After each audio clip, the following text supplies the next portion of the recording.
Hello po, magandang araw po sa inyong lahat, sa lahat po na nanonood ng video na to. Ngayon po, gusto ko pong mag-share ng isang kwento about kay Manang Alice Pagitan. Siya po ay from La Trinidad, Benguet. So, parang ganado po akong mag-share ng kanyang kwento kasi nakataba ng puso talaga at na-inspire talaga ako sa ginawa niya. So, si Manang Alice po, bali nakahanap po siya o nakakita siya ng bag na ang laman po is 2.7 million. 2.7 million po ang pinag-uusapan dito. Pero nung nakita ni Manang Alice po, hindi po siya nagdalang isip na ibalik yung bag dun sa may-ari. Diba? Talaga nakaka-inspire yung kwento ni Manang Alice.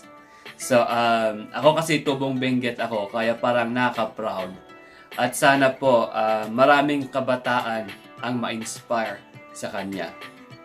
So, habang po sila kumakain ang kwento po, habang po sila ay kumakain sa isang restaurant, ay nakita niya yung bag na iwan ng may-ari. So, ibig sabihin, nung nakita niya yung bag, talagang wala na yung may-ari, di ba? So, kung siguro sa ibang tao, alam mo yun, ayaw kong mag-judge ng isang tao, pero parang ang hirap paniwalaan, pero nangyayari sa totoong buhay. Akala mo sa movie lang nangyayari, pero may mga tao pala na talagang may magagandang kalooban.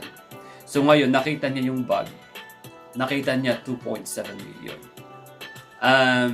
Ang ganda ng istorya kasi hindi po siya nagdalang isip. Hinabol pa niya yung may-ari sa may bus station para ibalik yung pera. Diba?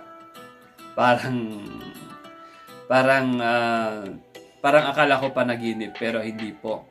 Sa totoong buhay po pala nangyayari ang ganon. So, si Manang Alice pala, hindi lang first time na ganon ang ginawa na nagbalik ng isang malaking halaga ng pera. Previously pala, nagawa na niya. May naibalik din siya na malaking halaga sa may-ari. Na yung nawala yung bag, parang ganon din.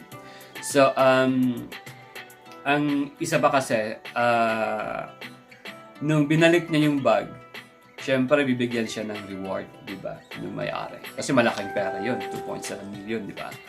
Pero si ate talagang napakabait, talagang isa siyang modelo para sa akin. Kasi hindi niya tinanggap yung pera na binibigay sa kanya.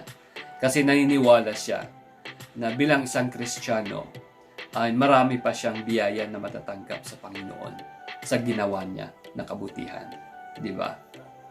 So, sana sa mga kabataan na nanonood ng video na to, hindi lang sa mga kabataan, kundi pati rin sa atin mga adult, na sana magsilbing inspiration itong ginawa ng Alice na kabutihan sa kapwa niya tao o sa kapwa tao. So, shout out po, Manang Alice, proud po talaga ako sa inyo. Sana po marami pa kagaya nyo.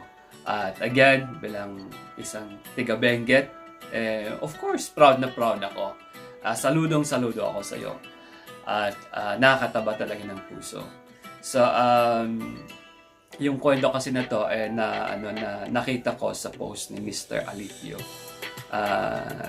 Credit po sa inyo, Mr. Alipio, sa ginawa niyong pag-report ng napakagandang istorya. God bless po sa inyo lahat at sana dumami pa ang katulad niyo, Manang Alice Pagitan. So yun po, magandang araw.